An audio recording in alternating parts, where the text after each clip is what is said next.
Buenas noches a todos. Sean bienvenidos a nuestro webinar del día de hoy aquí en la SCOT, en el capítulo de columna, dirigido por el doctor David Meneses.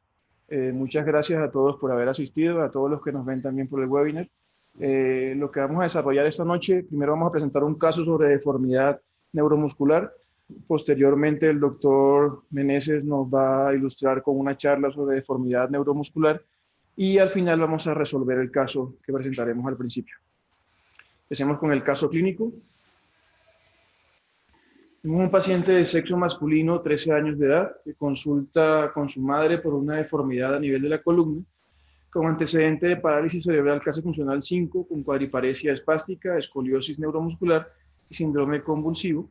Al examen físico presentaba una jiba lumbar izquierda con oblicuidad pélvica, un paciente con clase funcional 5. Estas eran las radiografías que nos mostraba la mamá del paciente, unas radiografías de septiembre del 2009, donde observábamos una curva toracolumbar donde la vértebra límite superior e inferior iba de L1 a L4. Presentaba una cifosis dentro de límites normales con una lordosis también dentro de límites normales, pero tenía esta radiografía también de un año casi después, donde tenía una curva también, la misma curva lumbar, pero que había aumentado unos grados, 29 grados, con una cifosis de 47 grados y una lordosis lumbar de 70 grados. Una panorámica del 2012, en donde evidenciaba una curva ya aumentada toracolumbar de 50 grados, con una curva torácica de 29 grados, una cifosis de 44 grados y una lordosis lumbar de 56 grados. Entonces teníamos entonces un paciente masculino de 13 años que consultaba con su madre por una deformidad en la columna, con los antecedentes de parálisis cerebral clase funcional 5, con cuadriparesia espástica, escoliosis neuromuscular y un síndrome convulsivo, que en resumen tenía una jiba lumbar izquierda con oblicuidad pélvica y clase funcional 5. Tenía las medidas de las curvas, una curva torácica de 29 grados con una curva toracolumbar de 50 grados, con oblicuidad pélvica, con 44 grados de cifosis y con 56 grados de lordosis lumbar.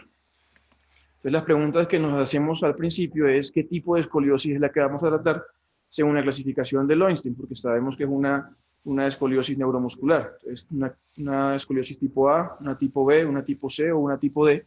Es lo que vamos a resolver con la charla del doctor Meneses. ¿Cuál sería el tratamiento para este paciente? ¿Y qué se recomendaría a este paciente? ¿Observarlo en el tiempo, ponerle un corsé, una cirugía por abordaje anterior o una cirugía solo por abordaje posterior o una cirugía con doble abordaje? Estas son las preguntas que vamos a resolver posterior a la charla. Ahora continúa el doctor Meneses con la charla de deformidad neuromuscular. No, ningún compromiso cardiopulmonar.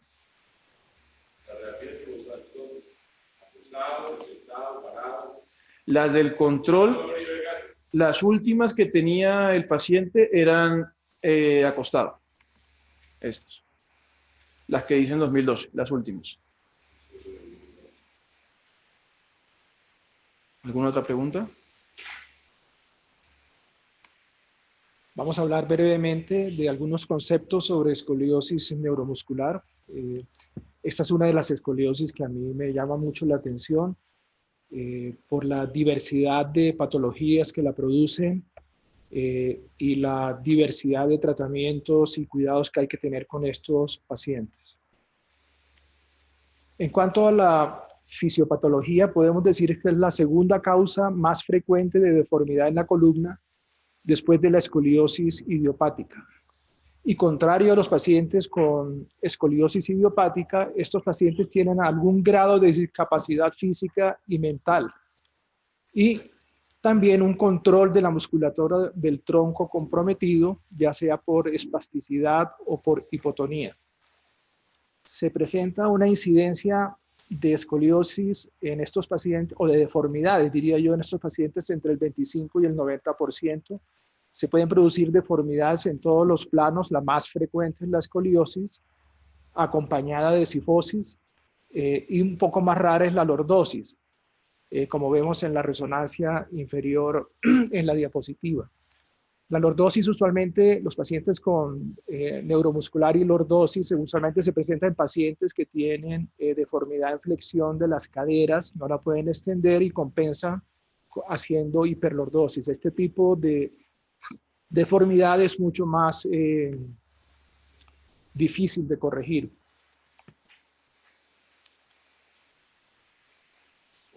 El desarrollo de las deformidades en este tipo de pacientes es muy rápido, más cuando no son ambulatorios y también en aquellos pacientes que presentan poco control del cuello y de la cabeza.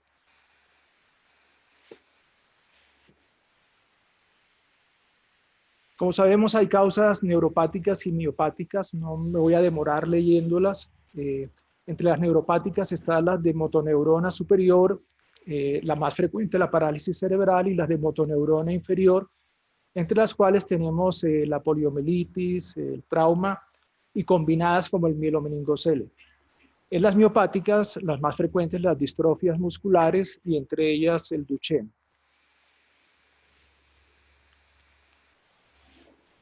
¿Cómo es el desarrollo de la escoliosis en este tipo de patologías?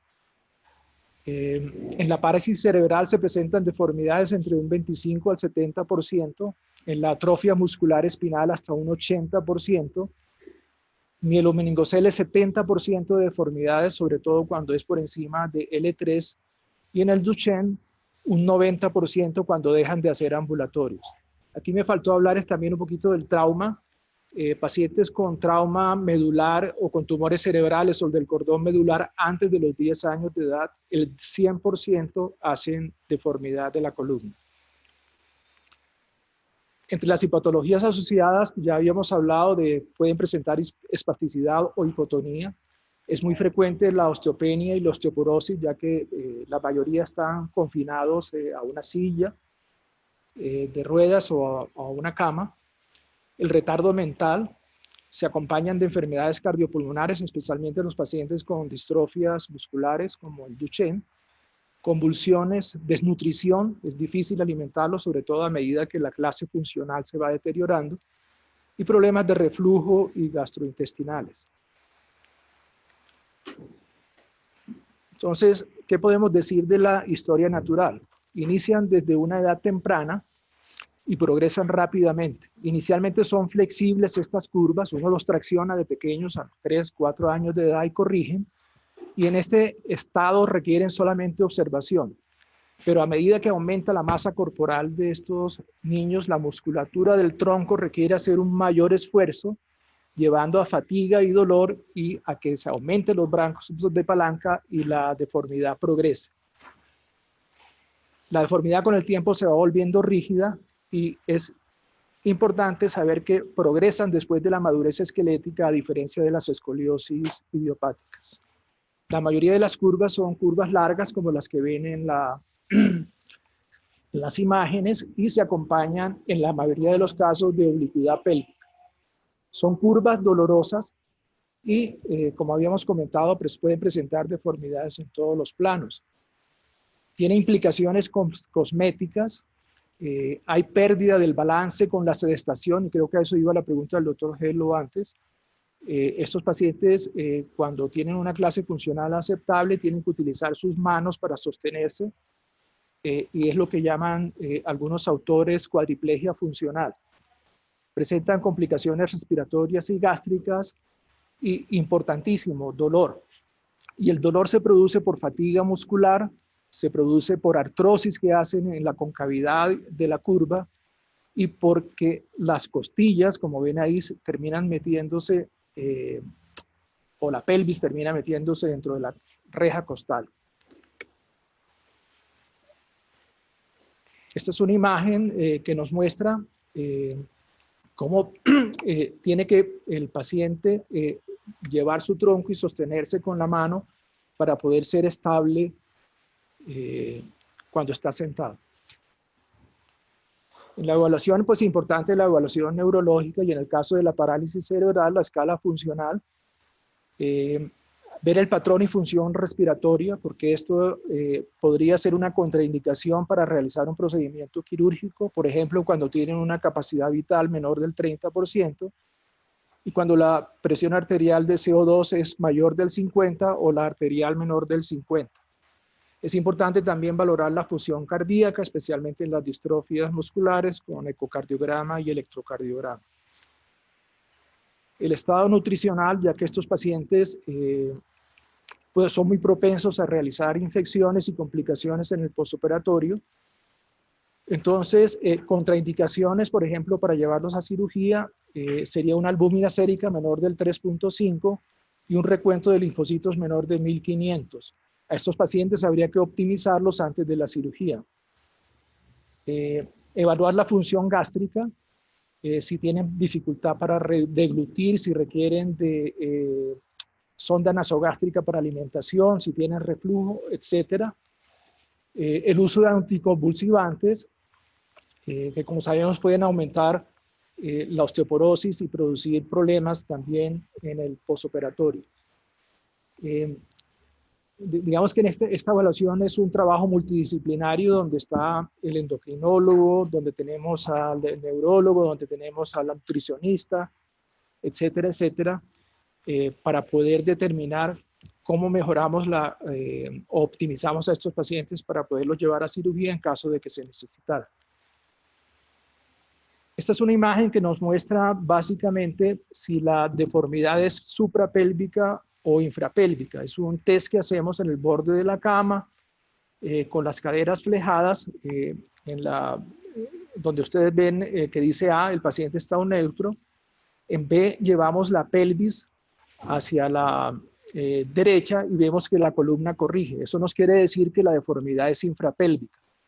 Y estos pacientes usualmente después de corregir la columna requerirán de algún tipo de liberación o de cirugía de las caderas para poderlos sentar y manipular cómodamente.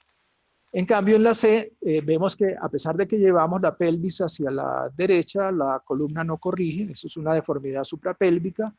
Estas son más difíciles de corregir, a veces requieren procedimientos más grandes como disectomías, liberaciones por vía anterior u osteotomías. Esta es la clasificación de Lundstein que mencionaba el doctor Dangon. Básicamente hay un grupo 1 y un grupo 2. En el grupo 1 la pelvis está nivelada, como pueden ver en A y B, y en el grupo 2 la pelvis está oblicua, como ven en C y D. Digamos que la diferencia entre las oblicuidades pélvicas, como ven en la C, hay una curva fraccional. Esa es una curva larga y hay una pequeña curva antes de llegar a la pelvis, mientras que la deformidad del tipo D es continua.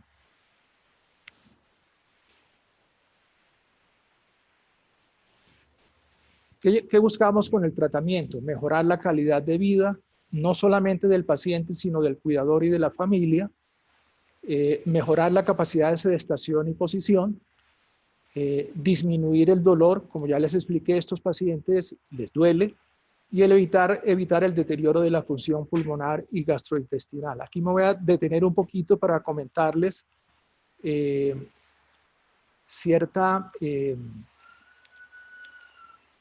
siempre me hacen la pregunta, ¿para qué operar un paciente con una clase funcional 5? Y yo creo que la respuesta es esa, porque a estos pacientes les duele. Si ustedes ven la imagen de la niña a la izquierda, es una imagen de dolor. Cuando uno los moviliza, les duele, o les duele la columna, o les duele la cadera, pero tienen dolor. Y creo que esa es la indicación para operar este tipo de pacientes con deformidades severas. ¿Cómo lograrlo? Corregir las curvas en el plano coronal y sagital. En el plano sagital tenemos que tener en cuenta que si estos pacientes no deambulan y van a estar sentados, no debemos corregir mucho la lordosis para que puedan sentarse cómodamente. El principal objetivo, creo yo, que es nivelar la pelvis, restaurando el balance coronal y conseguir una fusión sólida. Aunque el tratamiento quirúrgico no tiene mucha indicación, el tratamiento no quirúrgico no tiene mucha indicación, puede ser como un puente entre un puente para tratar de mantener a estos pacientes con curvas no muy severas antes de llevarlos a cirugía o llevarlos a cirugía a una mayor edad. Los corsés están indicados en niños en crecimiento, no sirven en pacientes obesos. Usualmente funcionan cuando las curvas son flexibles o menores de 50 grados. Les puede mejorar el balance sentados. No se deben usar de noche por los problemas que tienen de reflujo y respiratorios. Y la idea es tratar de llevar la cirugía cuando tengan 10 años o más y recordar que no detienen la historia natural. Las sillas ortésicas se usan en aquellos pacientes que no toleran corsés. Como ven, esta silla tiene correas que mantienen al paciente sentado y soporte de la cabeza para aquellos que no tienen sostén cefálico. Entonces, ¿cuáles serían las indicaciones de cirugía?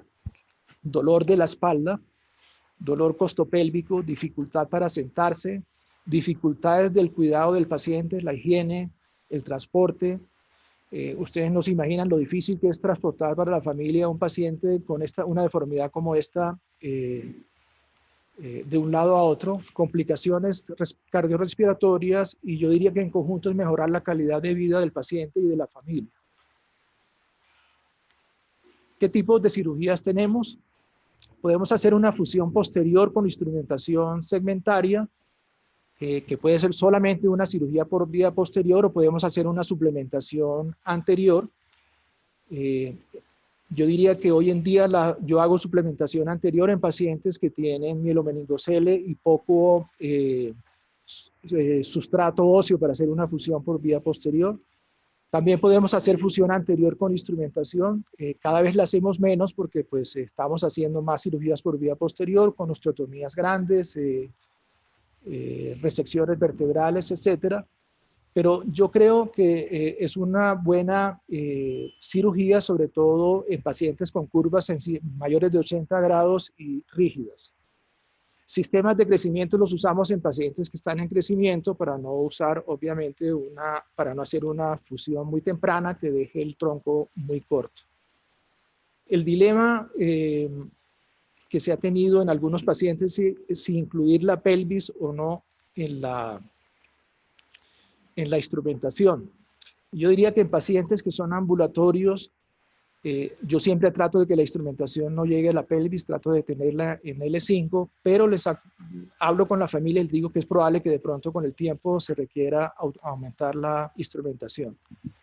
También en algunos pacientes con menos compromiso neuromuscular, por ejemplo, con pacientes con hemiplegia o con ataxia de Friedreich o Charcot-Marie-Tooth, que pueden tener curvas que se asemejan a las curvas idiopáticas, se podría dejar la pelvis libre. Pero en pacientes que no son ambulatorios o con mucho dolor, yo creo que no tiene sentido dejar la pelvis libre. El cirujano que va a operar un paciente con una escoliosis neuromuscular, pues tiene que conocer las diferentes maneras de fijar la pelvis. Este es un diagrama que muestra cómo podemos poner en la zona 1, que sería el sacro, tornillos o las barras en S de McCarthy. En la zona 2,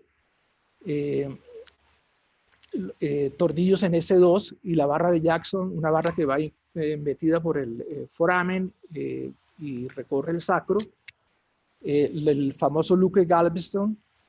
Y en la zona 2 y 3 el tornillo S2 alar ilíaco, que es el que más usamos en este momento.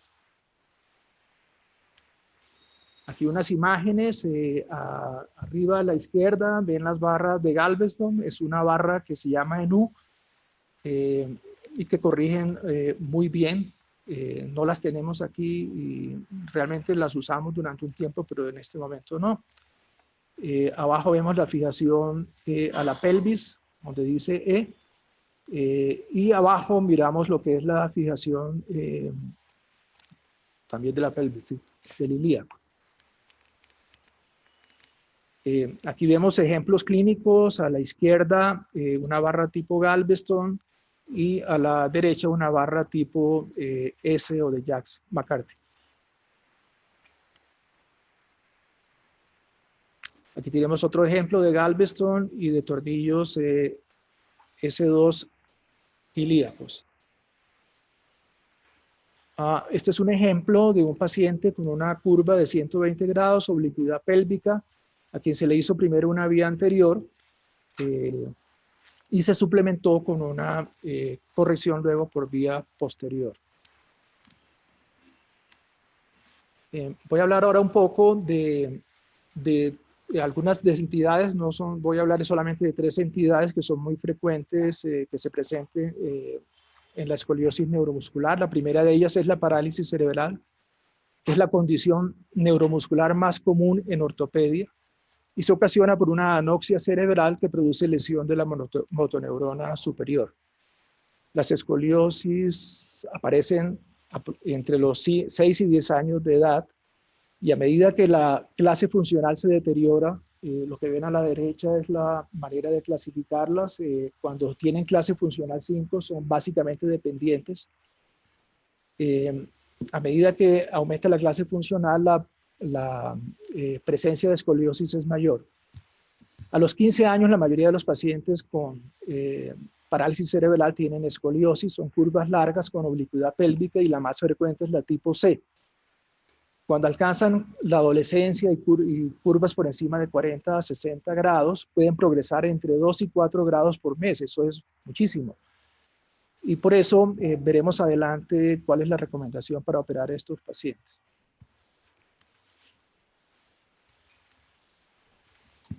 Los corsés en pacientes en crecimiento con curvas menores de 50 grados, pero que son espásticos, no tiene sentido, da muchos malos resultados y producen lesiones en la piel. Yo creo que la indicación de cirugía en estos pacientes es curvas descompensadas o con oblicuidad pélvica mayor de 50 grados. Y yo le insisto esto a todos los que rotan en el Roosevelt, que no esperen a que la deformidad sea más grande y que requieran cirugías mucho más grandes. Ideal llevar la fusión posterior hasta la pelvis, sobre todo en pacientes no ambulatorios. En la instrumentación anterior, como les comenté, cada vez la usamos menos, pero podría tener indicación en curvas mayores de 70 a 80 grados. Y se debe incluir toda la deformidad en el plano coronal y sagital, usualmente instrumentaciones desde T1 o T2 hasta el ilíaco. Algunas consideraciones en cuanto a cirugía. Muchas veces los neurocirujanos hacen risotomías con laminectomías amplias. Estos pacientes siempre tienen que fijarse posterior a la risotomía o en el mismo tiempo, me refiero. Hay que tener precaución en portadores de bombas de baclofeno y muchas veces es de ayuda la tracción intraoperatoria o la tracción interna en curvas severas cuando se hace la cirugía, por ejemplo, en 2 estadios. Este es un ejemplo de un paciente con una curva semejante a una idiopática a quien se le colocaron los tornillos transpediculares. Estos pacientes a veces tienden a sangrar mucho, por lo que detuvimos la cirugía, pero colocamos una barra haciendo distracción interna temporal y a los 8 días, una vez recuperado el paciente, se hizo la cirugía definitiva. Yo creo que es un buen armamentario para este tipo de curvas. Complicaciones, el 10 al 20% presentan complicaciones, pero hay reportes que hablan hasta del 70%. La más frecuente podría ser la infección. Estos pacientes, sobre todo cuando instrumentamos hasta la pelvis o cuando tienen algún grado de desnutrición, son muy propensos a hacer infecciones. En la mayoría de los casos no necesitamos retirar el instrumental, sino que hacemos lavados y colocamos sistemas como el que ven allí, BAC, hasta que logramos detener la infección y lograr un éxito en la cirugía. También hay fallos de la instrumentación o prominencias. Cuando usábamos, por ejemplo, los tornillos directamente en el ilíaco, muchas veces, como son delgados, el tornillo era prominente, se rompía la piel y había que revisarlos. Otro problema es la pseudoartrosis, la neumonía, paro cardíaco y pancreatitis. Este es un ejemplo que no se ve muy bien, pero este paciente a la izquierda tiene las barras rotas, tenía una pseudoartrosis. Y lo que hicimos fue retirar la parte superior de las barras rotas, reforzar la instrumentación y unirlas con unos conectores. Aquí otro caso de parálisis cerebral. Este paciente en marzo del 2011 tenía una curva de 46 grados larga. En noviembre del 2012 ya la curva progresó 56 grados y yo creo que este es el momento para operarlos, ¿sí? No dejar pasar más de 50, 60 grados. Y ese es el resultado de la cirugía. Es una cirugía que se hace en un solo tiempo, relativamente sencilla y no requiere pues de mucho esfuerzo. El Duchenne es la más frecuente enfermedad neuromuscular hereditaria. Tiene una patología recesiva ligada al sexo. Afecta a 1 de cada 3.500 niños y se produce por deficiencia de la distrofina.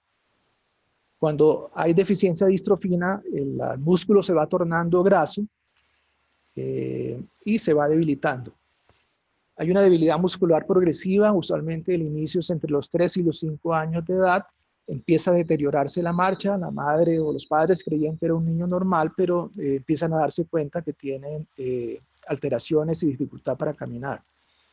La mayoría de estos pacientes mueren por falla respiratoria en la segunda o en la tercera década de la vida y la mayoría son dependientes de sillas de ruedas entre los 10 y los 12 años de edad. 90% de escoliosis se presenta en ellos al perder deambulación. Está ahora en boga el tratamiento con esteroides porque retarda la presencia de la deformidad.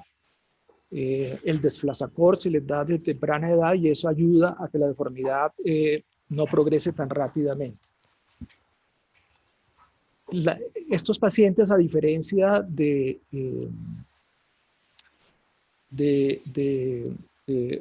otras escoliosis neuromusculares o congénitas o idiopáticas, presentan alteración de la capacidad funcional vital muy rápidamente y cuando es menor del 40% se aumentan las complicaciones, presentan alteraciones cardíacas, pueden presentar hipertermia maligna,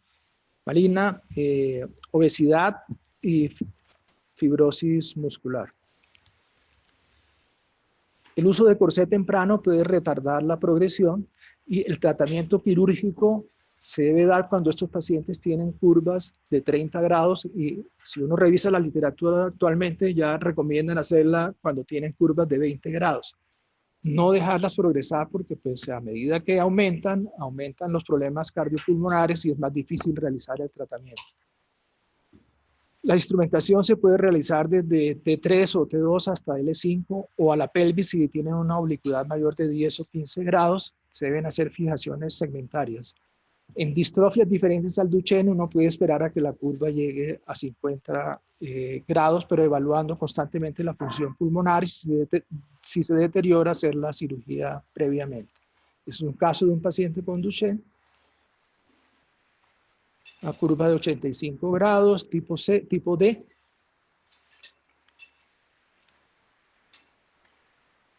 Y el resultado quirúrgico.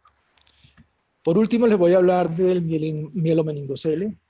Se produce por una falla de la proliferación de células neuroectodérmicas durante el desarrollo embrionario.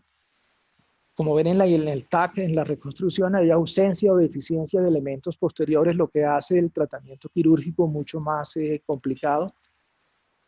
Colocar tornillos en esas vértebras, pues a veces no es sencillo.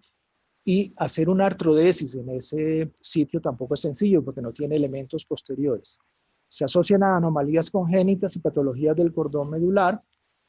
Presenta deformidades muy frecuentemente en el plano sagital por la falta de soporte posterior, hacen cifosis y hay un pobre cubrimiento cutáneo. También se producen deformidades con una incidencia entre el 57 y el 90%. Estos pacientes tienen frecuentemente áreas de presión, sobre todo cuando tienen deformidades en el plano sagital por pérdida de la sensación protectora, tienen alergia al látex, hacen infecciones de vía urinaria frecuente, prácticamente viven con infecciones de las vías urinarias. En estos pacientes el corsé está poco indicado, no tiene control de la deformidad porque son en la mayoría de los casos obesos, porque tienen insensibilidad en la piel, que hace que el corsé les produzca lesiones y por la misma cifosis, que es diferente, es difícil moldear el corsé. En el tratamiento quirúrgico se debe incluir toda la columna hasta la pelvis. El anclaje pélvico puede ser difícil porque es usualmente hipotrófica. Se pueden utilizar tornillos, el sistema Vepter cuando son pequeños, los tipos de anclaje diferentes, y la recomendación mía, por lo menos, es que en estos pacientes, cuando tienen déficit de elementos posteriores a nivel de la unión lumbosacra, se debe realizar un soporte anterior para que no falle la instrumentación en ese sitio. Esa es una paciente que yo operé a los 7 años de edad. En el momento estaba de moda el Vepter, y le coloqué un Vepter que iba anclado a la pelvis y falló. Y decidí cambiar el sistema a unas barras de alargamiento, con lo que se logró corregir la oblicuidad pélvica y parcialmente la deformidad. Esta paciente ya tiene una cirugía definitiva, estuvo durante 6 años en tratamiento. Y esto es lo que les comentaba, que son muy frecuentes las deformidades en el plano sagital, la cifosis por la ausencia de elementos, como ven en la tercera diapositiva, en la tercera imagen del lado derecho, no hay elementos en la vía posterior y se van en cifosis. En estos pacientes es muy frecuente la infección, por lo que les decía que la piel es mala, es insensible, y muchas veces tenemos que apoyarnos en el cirujano plástico para hacer reconstrucción. Por último, los implantes pueden tener fallas y errores. Por ejemplo, el efecto parabrisas que se produce en las instrumentaciones tipo Galveston, las prominencias del implante que ya mencionamos, la pseudartrosis. Hacer fusiones demasiado cortas y no corregir la oblicuidad pélvica es casi que perder la cirugía, porque pues siguen igual. Y la no detección de deformidades fijas. Cuando me refiero a esto, son los pacientes que veíamos que inclinábamos la pelvis hacia un lado y no corregía. Esos pacientes hay que liberar la columna para poder hacer una buena corrección de la oblicuidad pélvica. Este es un ejemplo de un paciente que es una deformidad en parabrisas con una instrumentación de Galveston. Vemos cómo el paciente se fue inclinando hacia el lado izquierdo. Esto hubo que corregirlo con una osteotomía, con una de resección vertebral. Aquí ahí ven que hay una prótesis en la parte, una malla en la parte inferior, lográndose corregir la deformidad. En conclusión, el tratamiento de las deformidades neuromusculares es dependiente de la patología, no es igual en todas las patologías, pero algunos principios, por ejemplo, como la instrumentación a la pelvis en los pacientes no ambulatorios o no instrumentar la pelvis cuando son ambulatorios, se pueden aplicar a todas las patologías. Las comorbilidades presentes hacen que los riesgos y complicaciones sean mayores. Es un trabajo multidisciplinario con rehabilitación, con el fisiatra, con la nutricionista y el pediatra, etc. Y un buen resultado al lograr los objetivos mejora la calidad de vida del paciente y de sus cuidadores. Muchas gracias. Buenas noches. Con la venia de la directiva del capítulo de columna, vamos a pasar brevemente un informe y un anuncio. Como ustedes ven aquí, en esta primera presentación, estamos presentando un informe de evaluación del curso internacional de manejo de patologías frecuentes en columna vertebral que realizamos entre agosto 16 y 18 de este año en Cartagena de Indias. Para ese curso contamos con avales académicos del Hospital Militar Central, de la Universidad Militar Nueva Granada y la Sociedad Colombiana de Ortopedia, en particular SOCOL, la Sociedad Colombiana de Columna, e igualmente la Fundación Internacional AO Spine Latinoamérica. Como ustedes ven aquí, el programa fue difundido ampliamente y se destaca la interdisciplinariedad del evento. Los objetivos fueron entonces conmemorar la creación de pasantías nacionales e internacionales en cirugía de columna, pelvis y acetábulo en el Hospital Militar Central, 25 años. Certificación de entrenamiento en cirugía de columna, pelvis y acetábulo. Igualmente, conmemorar la creación del programa universitario de especialización formal en cirugía de columna de la Universidad Militar Nueva Granada, 12 años, con título de especialista en cirugía de columna. Y tercero, conmemorar la creación del programa de becarios de la Fundación AO Spine Latinoamérica en el Hospital Militar Central como centro de referencia internacional 4 años con certificación como Fellow AO Spain. Vemos aquí que, digamos, de la base de datos de los especialistas que se han graduado en la Universidad Militar, desde el año 2011 hasta el 2018 son 21 egresados formales.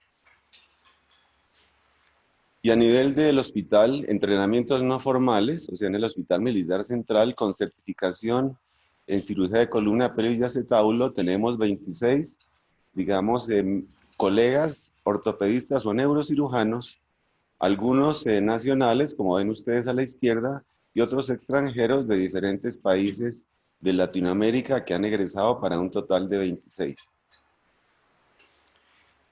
Y en cuanto a la Fundación AO Spain Latinoamérica, tenemos 9 egresados de los países también latinoamericanos que ustedes aprecian en la diapositiva. Es decir, que a nivel geográfico tenemos colegas egresados en Iberoamérica desde España hasta Bolivia. Y el impacto nacional ha sido más en la parte central y norte del país, con egresados de nuestro servicio en los departamentos y ciudades que ustedes ven allí, desde Montería hasta Pasto. En este evento asistieron 103 profesionales de ortopedia, neurocirugía y fisioterapia provenientes de muchos países latinoamericanos.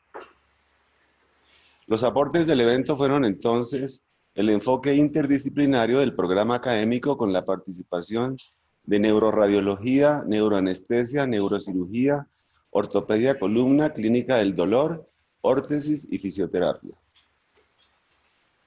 El segundo aporte fue la temática en multiespecialidad, con seminarios avanzados de AO Spain en trauma, raquídeo, seminario de anillo pélvico, seminario de rehabilitación y un módulo de patologías misceláneas, degenerativo y deformidades, así como también unos talleres precurso en órtesis e instrumentación quirúrgica. El tercer aporte fue la presentación del proyecto de publicación de un libro con la experiencia acumulada en este campo por parte de la Escuela de Cirugía de Columna, que está siendo avalado y apoyado por la Sociedad Colombiana de Ortopedia. Aquí vemos la evaluación que realizó la Sociedad Colombiana de Ortopedia del evento, con una calificación de 4.9 sobre 5 en cuanto a contenido académico y 4.7 sobre 5 en cuanto a logística y organización del curso. También recibimos reconocimientos institucionales emanados del Hospital Militar Central, de la Subdirección de Docencia e Investigación Científica y la Unidad de Formación y Docencia, reconociendo al Servicio de Ortopedia y la Clínica de Columna como líderes en este campo. E igualmente a quien les habla. La Sociedad Colombiana de Ortopedia también nos entregó, nos condecoró con una orden al mérito Scott al programa de especialización en cirugía de columna de la Universidad Militar Nueva Granada por todo el desarrollo, digamos, de este proceso docente y académico. Igualmente, los egresados también entregaron una condecoración respectiva. Agradecemos entonces, para terminar, a la Sociedad Colombiana de Ortopedia, su junta directiva, comité directivo, personal administrativo, por su voto de confianza para poder realizar este evento mancomunadamente. También agradecemos a la Sociedad Colombiana de Columna Socol, en cabeza de su presidente, doctor Meneses, quien hoy es nuestro conferencista invitado, y el doctor Fernando Alvarado, secretario, por su apoyo y participación en el programa científico. También agradecemos a las demás instituciones que concedieron su aval académico, como el Hospital Militar, la Universidad Militar y la Fundación AO Spain. Y por último, a los conferencistas invitados, a los asistentes, en especial a los egresados y alumnos en formación, sin cuyo concurso no habría sido posible realizar con éxito nuestro curso. Muchas gracias. Aprovechamos entonces para invitar a la audiencia presencial y virtual a este seminario de principios AO Spain con temática de trauma que se desarrollará en el Hospital Militar Central en la próxima semana. En el Hospital Militar Estamos organizados en el servicio de ortopedia en clínicas. La que nos compete es la clínica de columna vertebral, pelvis y acetábulo, la cual también hace parte del Centro de Referencia Internacional de AOSPA en Latinoamérica. Este tipo de seminarios, en este caso enfocado al trauma, están enfocados a residentes, fellows, médicos hospitalarios y estudiantes de medicina con interés en el área de la cirugía de la columna y del anillo pélvico. Se va a desarrollar el 24 de noviembre, sábado, con la coordinación científica del doctor Víctor Arrieta María y Javier Mata Ibarra, quien les habla. La sede del evento será la Facultad de Medicina y Ciencias de la Salud, que queda contigua al Hospital Militar Central en la misma área, en el auditorio del piso 4. Está organizado entonces en 4 módulos. El primero enfocado a las fracturas del sacro, con presentación de un caso clínico, luego revisión de la clasificación de las fracturas del sacro y la biomecánica espinopélvica. El segundo módulo sobre criterios radiológicos de inestabilidad y 2 talleres demostrativos de fijación con barras iliosacras y tornillos ilíacos percutáneos. El módulo 3, luxofractura sacroiliaca con presentación de caso, conferencias de técnicas quirúrgicas abiertas y fijación percutánea con tornillos iliosacros. Y el último módulo, disociación lumbopélvica con presentación de un caso clínico y fracturas inveteradas de la pelvis. Están todos invitados cordialmente y muchas gracias por el espacio. Bueno, resumimos el caso que presentamos al principio del evento. Un paciente de sexo masculino, 13 años de edad, que consultó con su madre por deformidad a nivel de la columna, con los antecedentes principales de parálisis cerebral clase funcional 5, cuadriparesia espástica, escoliosis neuromuscular y síndrome convulsivo. Al examen físico presentaba una jiba izquierda con oblicuidad pélvica y la clase funcional 5. Tenemos a la izquierda las imágenes de las primeras que tenía el paciente, que eran desde el 2009, con una curva escoliótica de 22 grados en el plano coronal y en el plano sagital una cifosis de 65 grados con una lordosis lumbar de 56 grados. En el 2012, en la radiografía panorámica, veíamos que ya presentaba una curva a nivel torácica de 29 grados con una curva toracolumbar de 50 grados, o sea que había progresado la curva casi un 50% en 3 años, pero nos dábamos cuenta que la pregunta importante que hacía el doctor, estas radiografías, ¿cómo eran tomadas? ¿Eran tomadas de pie o eran tomadas con el paciente acostado? Con el paciente acostado, la cifosis, que era de 65 grados de pie, era de 44 grados con el paciente acostado y una lordosis de 56 grados. Entonces, la pregunta que hacíamos era, ¿qué tipo de escoliosis según la clasificación de Lonstein es? ¿Una tipo A, tipo B, tipo C o tipo D? ¿Cuál sería el tratamiento que recomendaríamos a este paciente? Observarlo, tratarlo con corsé, una cirugía por abordaje anterior o una cirugía por abordaje posterior o ambos abordajes. Y con respecto a la clasificación de la escoliosis, tenemos que la escoliosis, ya el doctor Meneses la comentó, la clasificación de Lonstein para deformidades neuromusculares o escoliosis neuromusculares, principalmente hay que ver la oblicuidad pélvica. Entonces vemos, ¿tiene oblicuidad pélvica o no tiene oblicuidad pélvica? Si tiene oblicuidad pélvica ya pasamos a una C o una D, que era el caso de nuestro paciente que presentaba oblicuidad pélvica. Las más frecuentes, un 27% de las escoliosis neuromusculares son tipo C, que es una escoliosis que va hasta el sacro. Entonces, nuestro paciente tenía una escoliosis tipo C. El dato importante era la oblicuidad pélvica. Un paciente con oblicuidad pélvica y con una deformidad que ha progresado casi 50% en 3 años, pues seguramente no vamos a manejarlo con corsé ni a observarlo, sino, como dijo el doctor Meneses, a darle manejo quirúrgico. Eso fue lo que hicimos con el paciente. Un abordaje por vía posterior, con una instrumentación que incluyó ilíacos.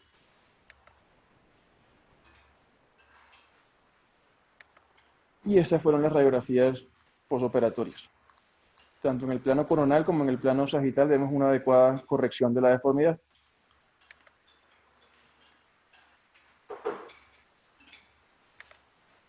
Y la foto clínica del paciente.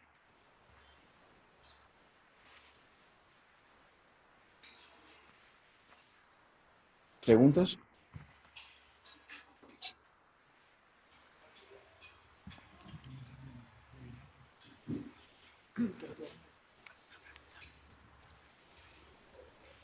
Creo que el doctor Mata va a preguntar.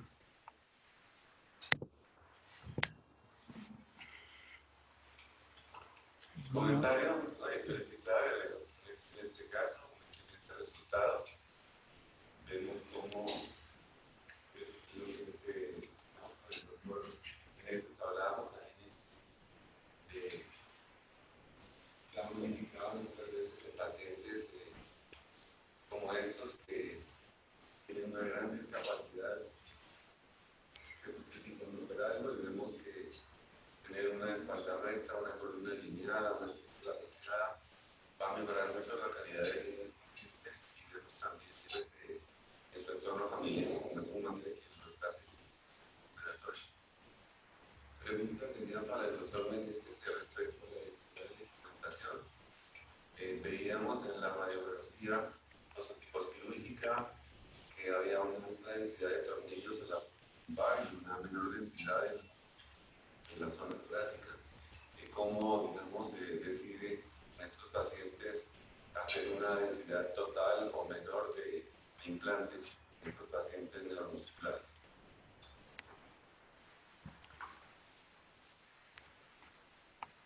Muchas gracias por la pregunta. Sí, recordamos, era una curva lumbar. Y básicamente, digamos que la parte torácica no estaba muy deforme. Por eso la densidad de tornillos en la parte lumbar es mayor. Algo que tenemos muy en cuenta también es la calidad ósea. Este paciente no era, digamos, osteoporótico. El anclaje de los tornillos fue muy bueno, por lo que decimos alternar en la parte superior la instrumentación. En general, cuando son curvas pequeñas de 50 grados, yo creo que uno puede disminuir la densidad de los tornillos, pero en pacientes con curvas severas, que probablemente la calidad ósea es menor, es mejor hacer instrumentación segmentaria en todos los niveles. Pero en este caso, como repito, la deformidad torácica era muy pequeña.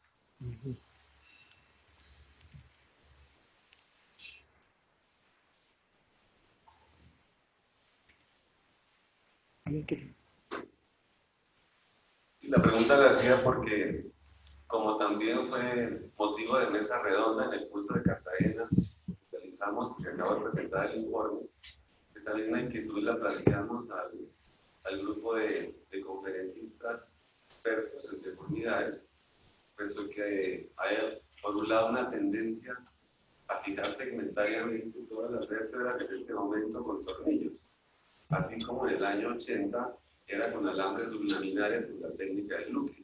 Ustedes vieron en la conferencia de los habían casos antiguos o anteriores en que había una fijación segmentaria con alambres sublaminares derecha e izquierda de todas las vértebras.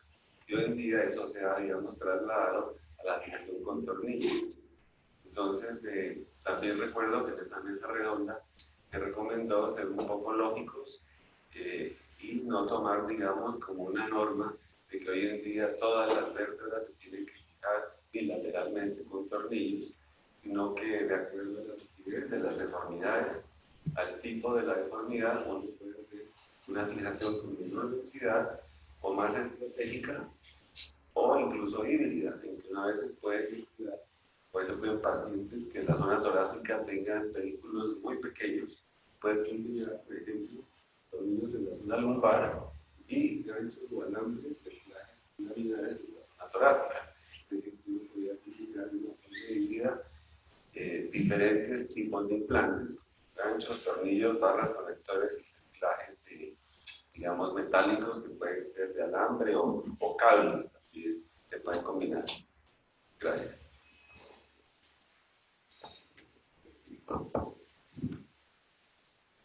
¿Algún otro comentario? A ver, Showman. ¿Alguna otra pregunta en el auditorio o en línea? La continuamos con el doctor Guevara en presentación de caso. Bueno, muy buenas noches. Mi nombre es Juan Alejandro Guevara. Yo soy fellow de columna del Hospital Militar y es un placer, pues, para mí compartirles hoy un caso clínico que tenemos desde hace más o menos 2 meses que nos llegó a la consulta y es un caso no resuelto. Entonces, lo queríamos participar aquí de parte del servicio de columna. Entonces, es un niño de 4 años de edad con una deformidad en la región lumbar evidente desde las etapas del gateo. Tuvo un nacimiento, nació sin ninguna, sí nació con alteración, con un ducto arterioso con un ducto arterioso que a los 11 meses de edad se cerró de manera percutánea.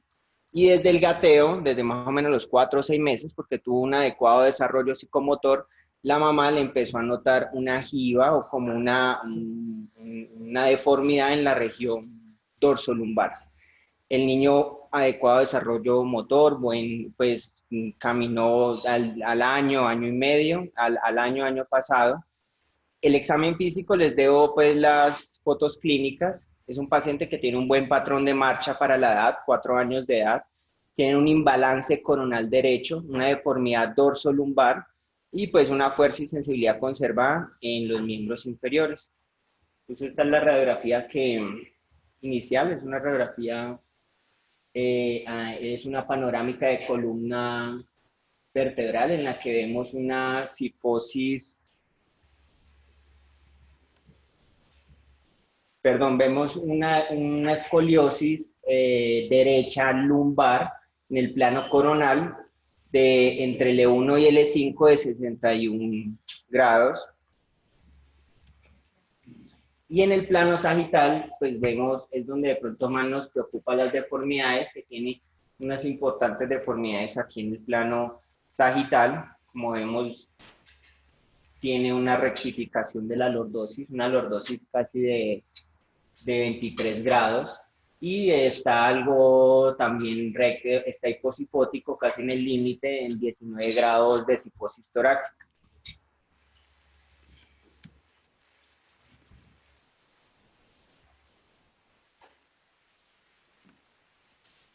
Esta es una imagen, una reconstrucción 3D. Realmente me gustaría que se fijaran muy bien en la deformidad que tiene. El E5 es una como hemivértebra, como una, pues no es hemivértebra, sería una hemivértebra, perdón, porque le falta un pedículo. Si vemos que el lado derecho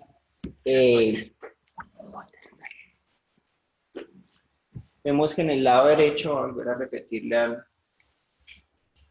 va subiendo, tiene arco posterior que se comunica con la vértebra L4, L4 se continúa y ese arco posterior del L4 se continúa con la vértebra L3 y L3, su arco posterior, llega y se divide en 2 hemivértebras.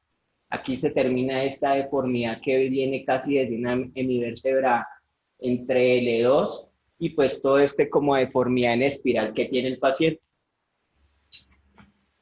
Aquí les quería mostrar pues lo más representativo en la región anteroposterior. Vemos las 2 hemivértebras y en la región posterior vemos cómo se van comunicando el arco posterior de un lado con la otra, como una deformidad en espiral.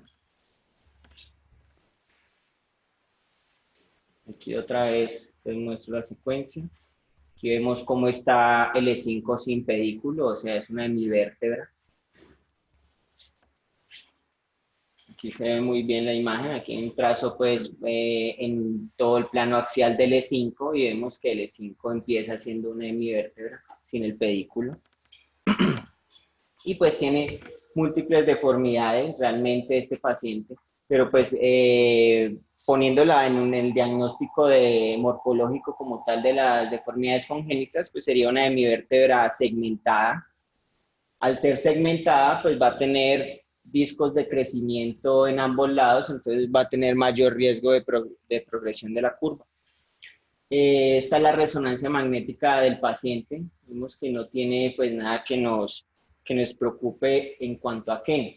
Pues recordar que los pacientes con escoliosis congénitas van a tener un 25% de alteraciones neurológicas, 10% de alteraciones cardíacas y del 28 al 40% de anormalidades en el neuroeje. Entonces, por eso siempre es mandatorio a los pacientes buscarles algún compromiso del neuroeje.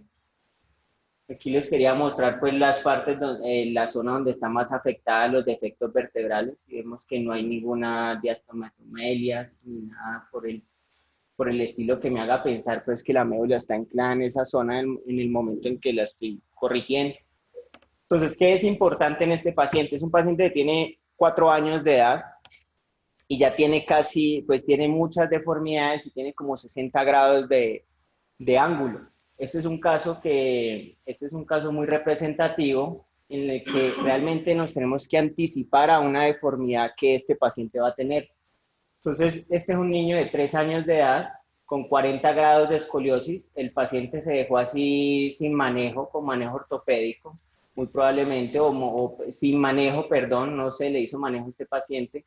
Ya a los 9 años vemos cómo ya llega una curva de 65 y a los 12 años casi 109 grados. Entonces, nos tenemos que anticipar en estos pacientes y pues pensar en un manejo quirúrgico agresivo. Entonces, ya clasificándolo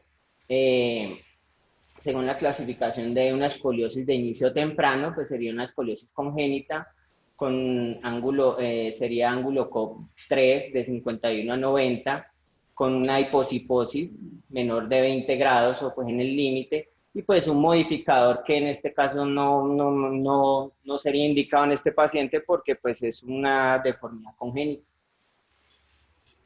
Entonces nuestro paciente estaría más o menos en esta área, que sería un área que recomiendan que es quirúrgico porque tiene mayor riesgo de progresión.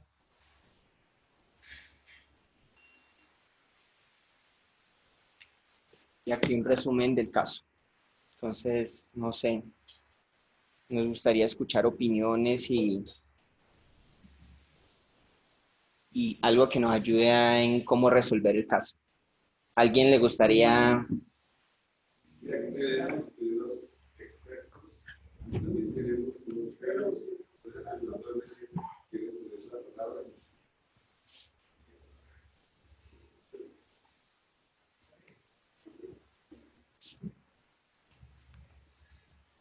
Pues teniendo en consideración que es un paciente de 4 años, ¿verdad? Sí, 4 años. Un paciente de 4 años que tiene deformidad tanto en el plano coronal como en el plano sagital. Yo pensaría inicialmente es hacer la resección de las semivértebras y hacer una instrumentación corta a ese nivel, advirtiendo pues al paciente que muy probablemente va a tener que más adelante requerir de más instrumentaciones, ya sea acompañarlo con barras de alargamiento hasta que se logre más adelante, según cómo evolucionen las demás curvas más adelante. Creo que no tiene más defectos, es solamente la parte lumbar. Lumbar, sí. No, torácico no hay ningún problema. Es hasta L2, porque L1 la vemos bien. Ahí vemos, alcanzamos a ver las... La más inclinada sería más o menos L1. Y T2 leemos las dos costillas, pero vemos L1, L2, perdón, L3 es cuando ya se empieza. 3 y 4 tienen pedículos. Sí, te voy a volver a poner la imagen porque es que realmente es compleja de entender la deformidad. Es lo que les decía. Entendámosla desde abajo. Desde abajo ella se va arqueando, o sea, el cuerpo, pedículo con arco posterior. Y el arco posterior, digamos, de L4 se articula no con el de L4, sino con el L3 superior. Hasta que ya llega, y usted ve el cuerpo. Ahí usted ve, o sea, si continúa la imagen es en espiral hasta que llega a la semivértebra.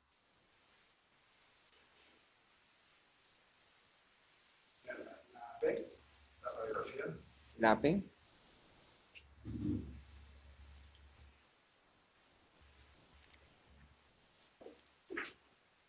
Sí, de pronto intentar una instrumentación que incluyera pelvis y torácicos altos, pero con barras de alargamientos y la resección de las semivértebras inicialmente.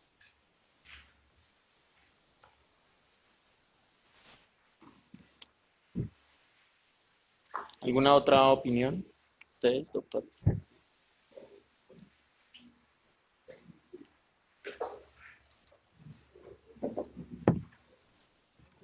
Está difícil. Yo creo que solo le haría resección de cuerpos verticales al nivel donde está la deformidad y una instrumentación corta, sin incluir pelvis.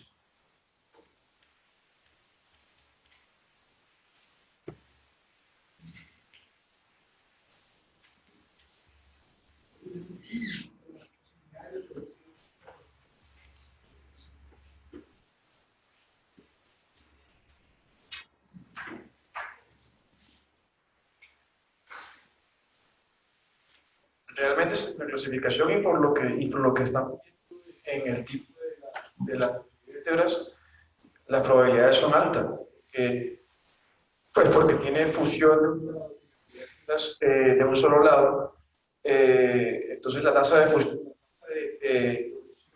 son casi 10 que 12 meses, ¿no es así? Sí. Entonces la probabilidad de que progrese es bastante alta, por eso hay que hacerle algo ahora. Lo que no se le hace algo grande a estos pacientes, para entenderlo, es porque tienen también mucho porcentaje de crecimiento todavía, entonces no podemos pensar en hacer una corrección grande al paciente.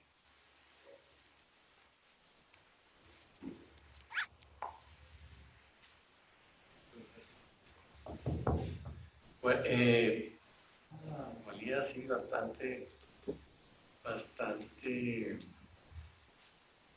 notoria y muy compleja, ¿no? O sea, porque es posible que en la cirugía uno encuentre que hay una fusión laminar ahí, en fin, hay otras cosas que de pronto no podemos ver exactamente, pero yo creo que lo ideal sería hacer la resección de las semivértebras esas, porque tienen un potencial de crecimiento regular, o sea, seguramente si no hacen algo, pues se deforma totalmente. Entonces hay que hacer la resección de mi vértebra, hacer la instrumentación corta y pienso que yo pondría una barra de elongación, porque pienso que a pesar de que se le reseguen las vértebras y se instrumente, pues va a seguir, la curva va a continuar. Entonces, caso bastante complejo. ¿Qué más quiere opinar algo? Pero lo que yo pienso es que esta es una de las deformidades que más potencial de crecimiento tiene en cuanto a deformarla al paciente. Son 12 semivértebras contiguas del mismo lado. Y son completamente segmentadas ambas, ¿no? Sí, señor. De hecho, en 4 años ya tiene una deformidad muy severa, no solamente en escoliosis, sino también en cifosis de la región lumbar. Yo estoy de acuerdo en que el tratamiento de la resección de las 12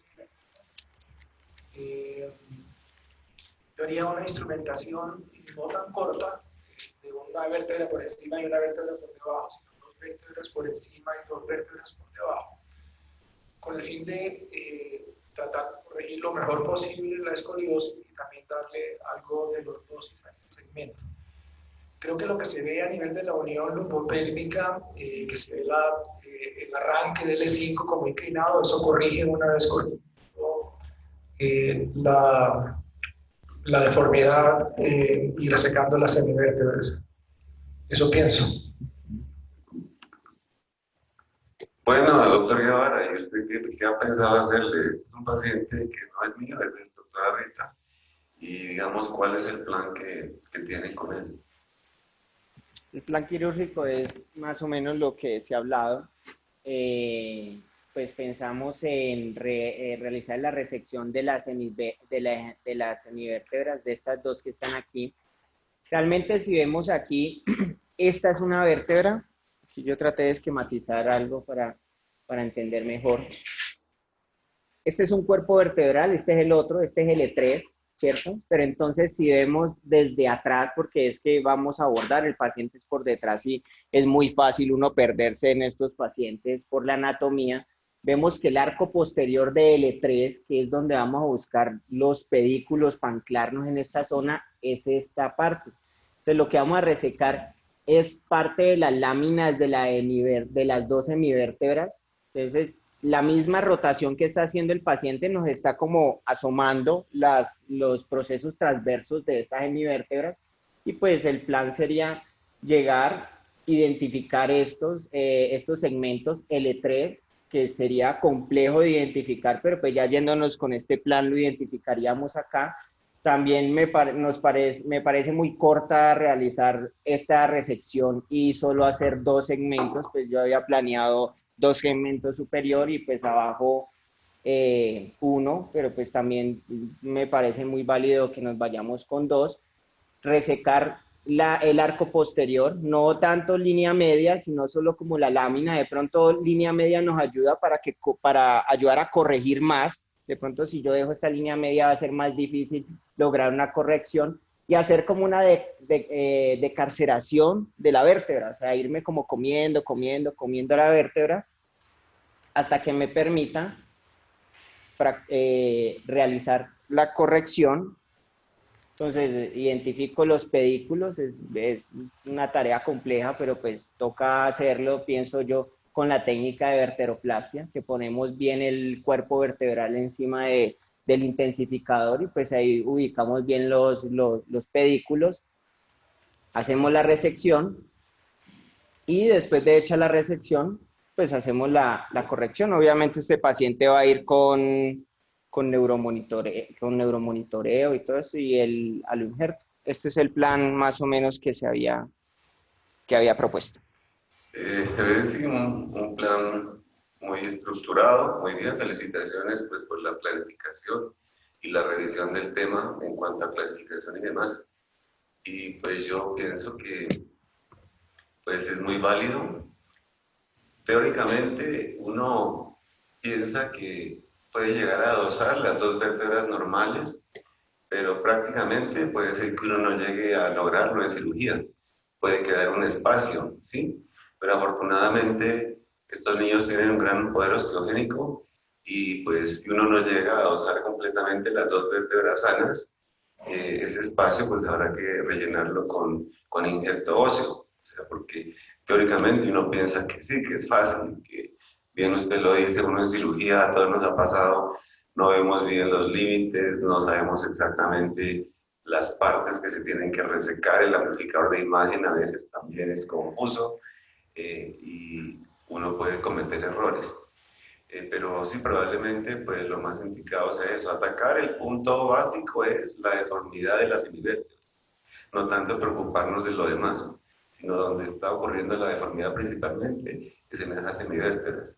Lo del E5, eso da tiempo, y realmente pues hacer una instrumentación como lo plantea el doctor Meneses y ustedes también lo plantean, pues de pronto sí sea necesario tomar 2 y 2 porque cerrar ese gran defecto con solo un tornillo por arriba y por abajo puede hacer que falle, ¿cierto?, el hueso y no pueda llegar, o sea, hace abulsiones los tornillos y no logre nada y crea un problema mayor todavía de que ha resecado las semivértebras y no hay cómo fijar. No sé, ¿alguna otra anotación? No sé qué opinan de dejar una barra del central de crecimiento, porque a mí me parece que a pesar de que se haga la resección del defecto y todo, el paciente no va a quedar, digamos, en la zona de crecimiento segura, o sea, va a estar inclinado, va a quedar con algún tipo de deformidad en el plano coronal. Y yo pienso que sí sería sano mover esa barra anclada a la pelvis y permitir que, o sea, ir haciendo alargamientos ahí poco a poco, porque pienso que eso solo no va a corregir el problema.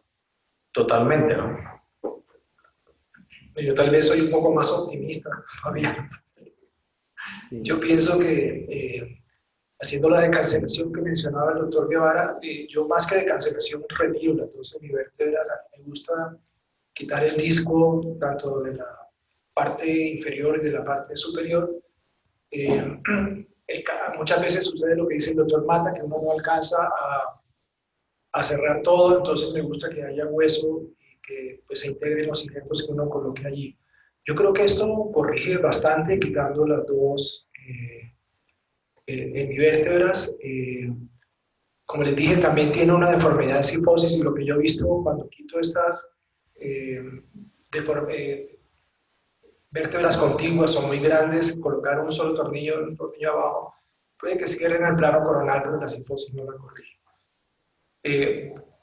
Yo hago la reducción inicialmente manual, alguien me empuja para no hacer la fuerza sobre los tornillos, son un niño de 4 años con un hueso, es muy confiable, como dice aquí el doctor. Y en este caso podrían ayudarse también poniendo una barra central con ganchos de lámina a lámina para darle firmeza de lámina inferior probablemente de L4 a la lámina superior de L2. Adicional a las barras, colocar una barra central con ganchos. Ya. Porque el defecto es grande. Sí. Sí, y yo creo también que hay que ir preparados a que en caso de que falle el instrumental o algo, a colocarle en el mismo acto operatorio un corsé de fibra de vidrio, un corsé de contacto total en el mismo acto operatorio. Afortunadamente el abordaje va a ser posterior, entonces puede llegar a ser necesario que se tenga que colocar en el mismo acto operatorio un corsé TLSO, ¿sí? Con el paciente anestesiado, porque si llega a fallar el hueso, la fijación y uno no queda con la columna inestable, o sea, hay que ponerle un corsé en el mismo acto operatorio. Gracias. La última recomendación es hacer la decancelación con una fresa diamantada. Sangra muchísimo menos y es mucho más fácil.